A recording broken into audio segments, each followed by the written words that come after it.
morning, everybody. I was going to give you a little lesson, or I wanted to tell you what I got here. Yes, I'm cold. Look at it. Oh, it's a sprinkler system. I wanted to show you guys my sprinkler system I installed several years ago, shortly after I built our house.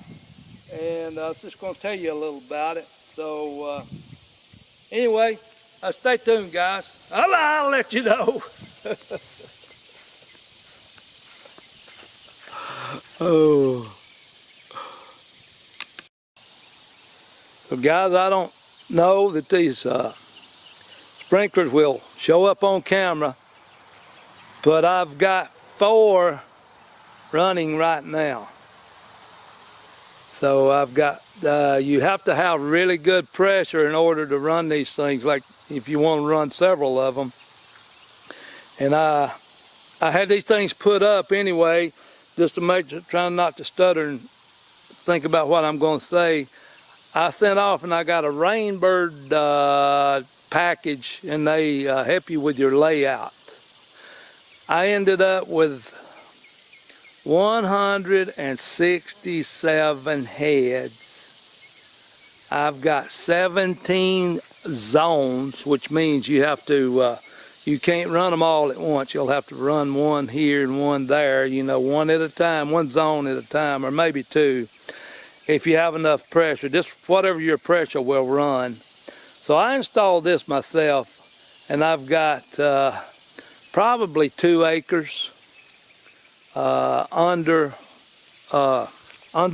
I mean, I say under sprinkler.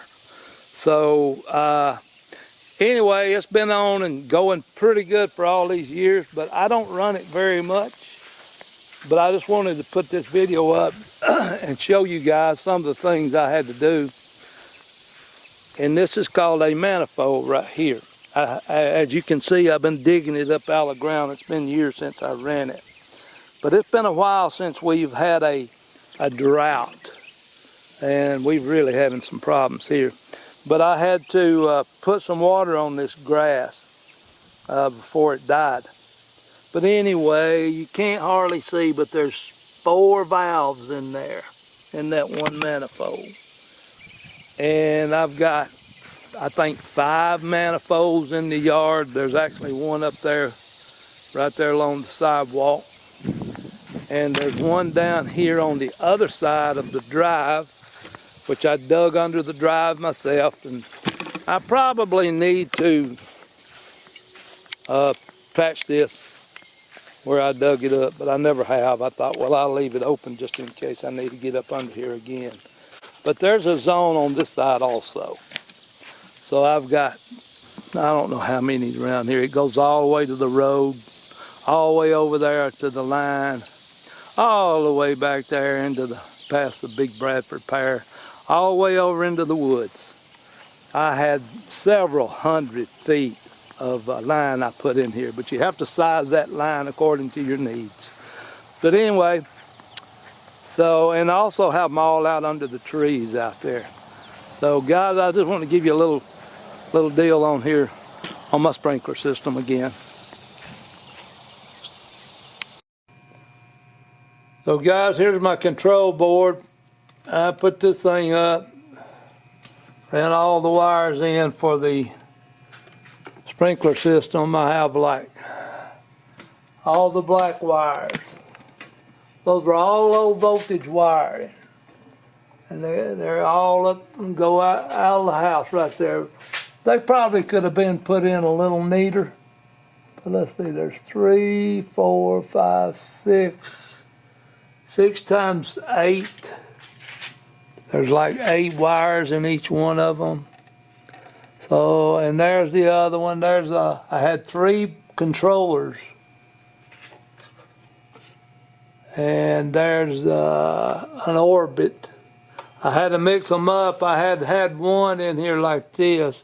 That's an 8 station, had 2 8 stations, and a 6 station in there.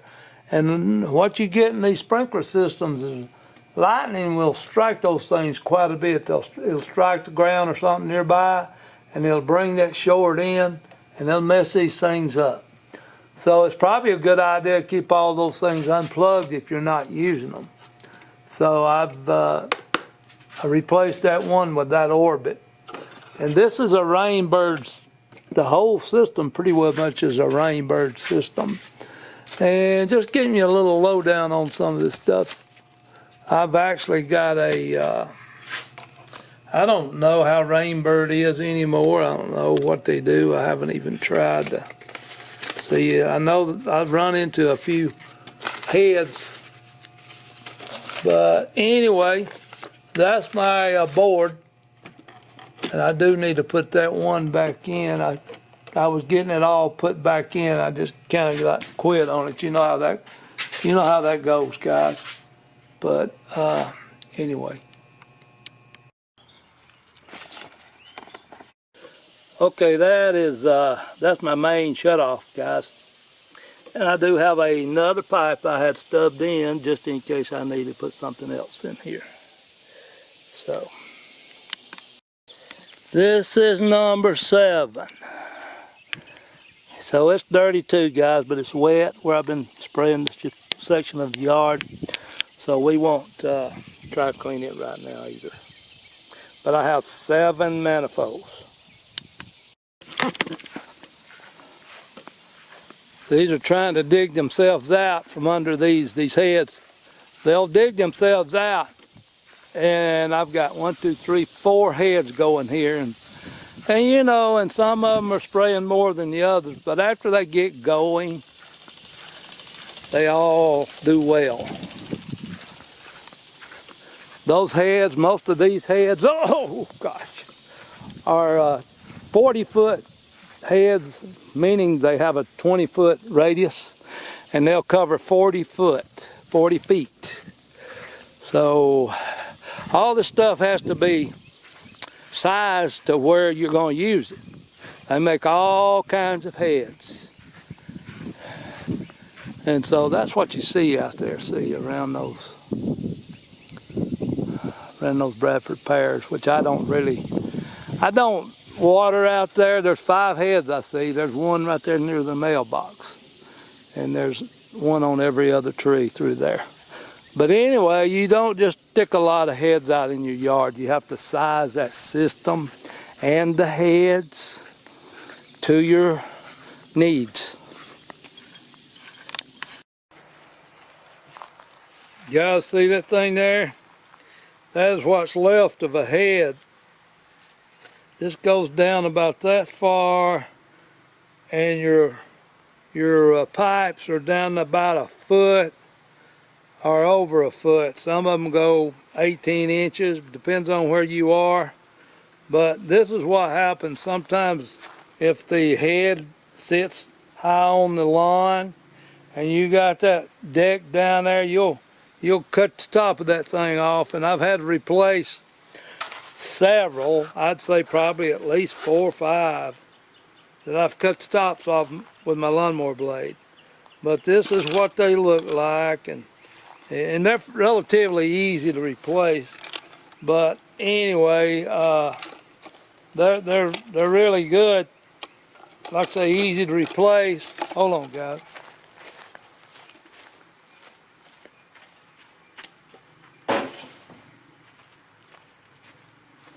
And that costs about, one like that used to cost about $10, $12 a piece. I don't know what they cost now.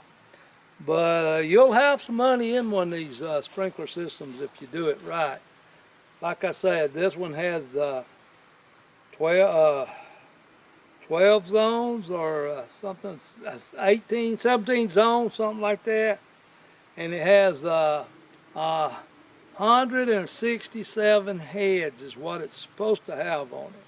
I don't know if I have that many or not. And some of them just pop up about that tall, and they send out a spray all the way around. Have those in the flower beds, and have most of them are the big 40-foot diameter sweeps. And you can adjust them and all that good stuff.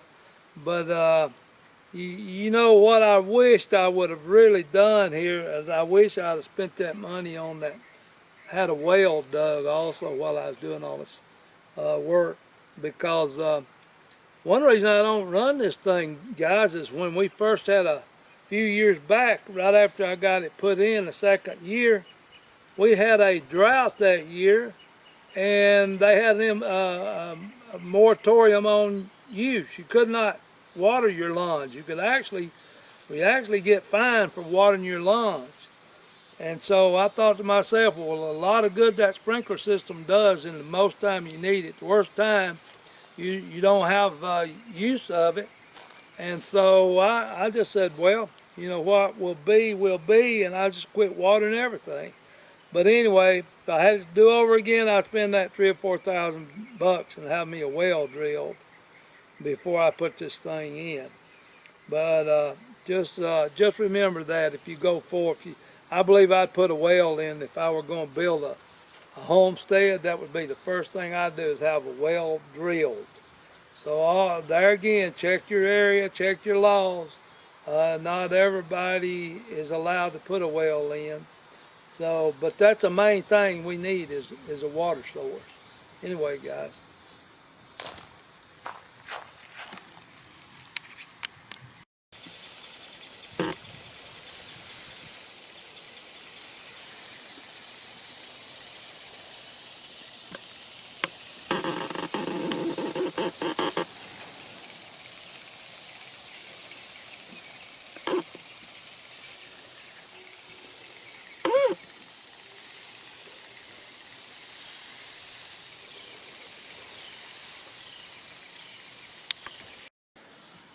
While I was digging trenches for these pipes, I put me in a hydrant out here near the garden, guys. That's one good thing about it. I got a hydrant near the garden, see? It's not very far from the garden up there. So I really need it now. But anyway, I was going to say also I had to rent a trencher. And man, it was pretty fast. But I dug down quite deep. I think I went nearly 20 inches in some places. So anyway, guys, just keep all this stuff in mind and consult your zones and your ordinances and all that other stuff. Anyway, guys, thanks for watching. And I think that at one time this layout was free. Hold on, guys, I'm not so sure. This thing, you'll have to bear with me on this camera. But anyway, at one time they did this for free, but they allowed all your sprinklers for you. And they had me like 22 zones. And I think I actually cut that down about 4 or 5 different zones. And I think they had more heads than what I had. But what I had to do is figure the reach on those heads, like 20-foot radius is I had to figure the lap over and how far those nozzles or heads would spray out. And there's also different kinds of heads you get. And we'll get into that in a minute, and maybe I'll show you those. But anyway, it's, yeah, like I say, they'll do a lot of the work for you and give you a complete cut list. But if you're doing anything like this for yourself, make sure you check your codes and your laws, your what you can do and what you can't do yourself, because some laws are very strict, some are not so bad. But I was able to do all this work myself around here. And this low voltage, I did that myself, and it checked out, and I've had people look at it, and it's code. But anyway, make sure you know the codes of your community, wherever it is you live, the laws. So appreciate you guys watching. Thank you for watching Our Sweet Home Life, and I hope I was able to help you a little bit on this sprinkler system. Thanks, guys.